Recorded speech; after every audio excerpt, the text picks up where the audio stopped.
झाझा प्रखंड कार्यालय में प्रखंड विकास पदाधिकारी के अध्यक्षता में स्कूटी इंजीनियर, प्रधानमंत्री आवास सहायक, रोजगार सेवक के साथ बैठक कर आवास लाभुकों को मिलने वाली प्रथम राशि में कैसे खाते में जाएंगे, पूरे पारदर्शिता बरती जाएगी। आवास लाभुकों को कम से कम 90 से 100 दिनों में आवास बन जानी चाहिए, यह भी ध्यान रखा जाएगा।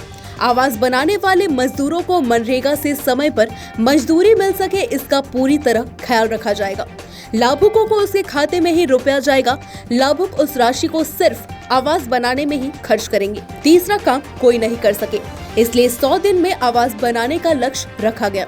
अन्य किसी भी कर्मचारी, मुखिया, आवास सहायक, बिचौलिया को आवास योजना में आने वाली राशि को नहीं देना है, सिर्फ आवास बनाने में ही खर्च करेंगे। यह बयान जारी कर प्रखंड विकास पदाधिकारी रवि जी एवं मनरेगा पदाधिकारी सुशील कुमार ने हमारे चैनल के साथ बातचीत के दौरान कही।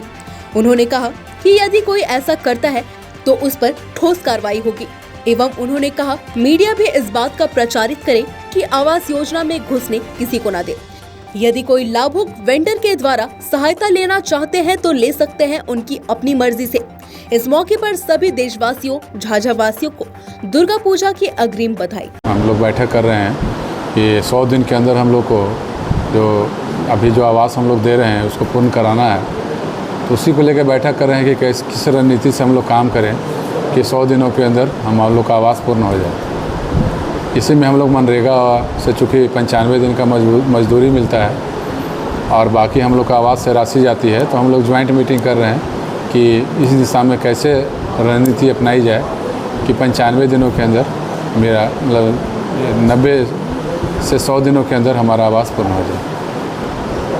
तो सरकार की जो योजना थी वो धरातल पर उतारना कि अब ठेकेदारों या वेंडर के द्वारा मकान इंदिरा आवास बनवाया जाए। नहीं, ये तो लाभों के खाता में ही हम लोग राशि देते हैं, लेकिन अगर कोई मदद चाहेंगे सहमति के आधार पर कि हमें मदद करके बनवा दिया जाए, तो उस स्थिति में हम लोग मनरेगा के वेंडर से मदद लेने का प्रयास करेंगे।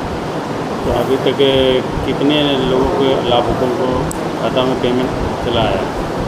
अभी तो प्रक्रिया चल रही है, अभी तो प्रक्रिया भी लंबी है।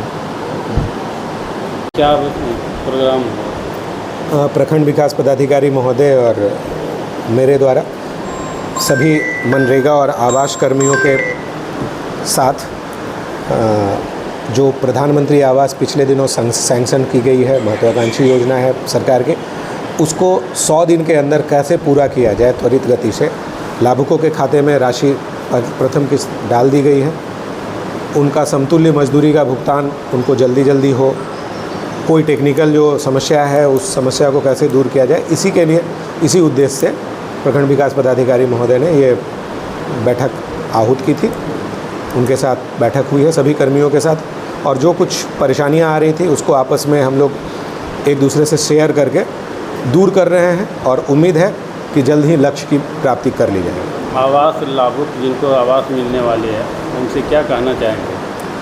उनसे यही कहना है कि जो राशि दिया गया है उनको वो बहुत ही एक पायस उद्देश्य से दिया गया है, पवित्र उद्देश्य से दिया गया है, उसको सिर्फ़ और सिर्फ अपने आवास के निर्माण के लिए ही खर्च करें, अन्य जगहों पे उसका विचलन न करें। ये उनके हित के लिए है और एक बार ही दिया जाता है। मैं आप मीडिया बंधुओं से भी अनुरोध करता हूं कि जब कभी फील्ड में जाएं तो इस जागरूकता को ज़रूर फैलाएं कि जो जिस पर्पस के लिए राशि दी जाती है उस पर्पस में ही खर्च करें। सरकार चिंतित है, चाहती है कि उनको पक्का आवास मिले और इसके लिए त्वरित गति से काम करने के लिए सभी पदाधिकारियों को, कर्मचारियों को निर्देशित किया जाता है। जो बिल पावर है वो उनके तरफ से भी दिखना चाहिए और वो समूह बना करके जो भी राशि आती है उसको अगर समूह बना के करेंगे तो खर्च का थोड़ा कटौती होगी। और कर्टेलमेंट ऑफ कॉस्ट के लिए भी वो बैठक जो आज हम लोग कर रहे हैं, कैसे हमारे वेंडर्स को भी उसमें इनकॉर्पोरेट किया जाए, वेंडर्स कितना सहायता दे सकते हैं सामग्री उपलब्ध कराने में, चूँकि सुदूरवर्ती गाँवों में ये निर्माण कार्य होना है। तो इन सभी बातों पर चर्चा हुई है अभी और एक हल निकाला जा रहा है कि इसको हम लोग अपने समय सीमा के अंदर लक्ष्य की प्राप्ति कर सकें। एक गलतियाँ होती आ रही है, अब की बार क्या आकाश हो पाएगा क्योंकि इंदिरा आवास सहायकों पर पैसे लेने की आरोप लगते आ रहे हैं, आज की बैठक के बाद ऐसा हो पाएगा क्या? आरोप के बारे में मैं ज़्यादा नहीं कह सकता, पर इस तरह के जो भी आरोप लगते हैं, सभी कर्मी यहाँ पे हैं, उपस्थित हैं, बाहर से लोग आते हैं, और ये डीबीटी के माध्यम से कोई भी जो हमारा मनरेगा हो या ये Awas Yojana, direct benefit transfer के माध्यम से ये राशि उनके खुद के खाते में जाती है। अगर जागरूकता का अभाव है कहीं, वो राशि उनके खाते में जाती है, वो स्वयं पैसा निकालें, सामग्री का क्रय करें, निर्माण कराएं, तो किसी दूसरे के हाथ में जाने का कोई सवाल ही नहीं पैदा होता है ना। तो इस तरह के आरोप कितना सत्य है, इसका जांच आप लोग भी करें, मैं भी करूंगा, हमारे स्तर से जितना भी होते। बाकी मैं कर्मियों के तरफ से आपको आश्वस्त करना चाहूँगा कि बड़ी कर्मठ, अल्प वेतन भोगी हैं, फिर भी बड़ी कर्मठता से सभी कामों को करते हैं। सर, जो आरोप लगता है कुछ झूठ कुछ सच रहता है, मगर उन व्यक्ति के खाता पर पेमेंट जाता है, उसके बाद उनसे 20,000 25,000 करके लिया जाता है, चाहे डराकर, प्यार से, धमका के, जैसे।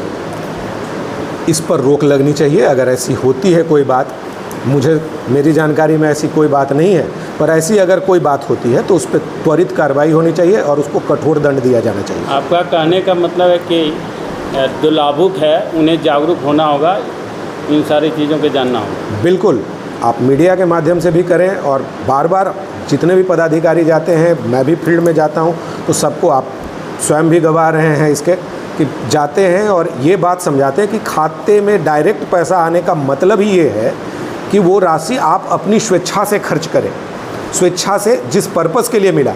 अगर मजदूरी की राशि है तो मजदूरी के लिए आप उसका सामान्य उपभोग करिए, अपने खाने पीने पे खर्च करिए, परंतु जो आवास बनाने के लिए दिया गया है राशि, उस राशि से सिर्फ और सिर्फ आवास ही बनाएं, किसी तीसरे का उसमें कोई हिस्सेदारी नहीं है। ये बात आप लोग भी प्रचारित करें। झाझा से ब्रह्मदेव यादव की रिपोर्ट,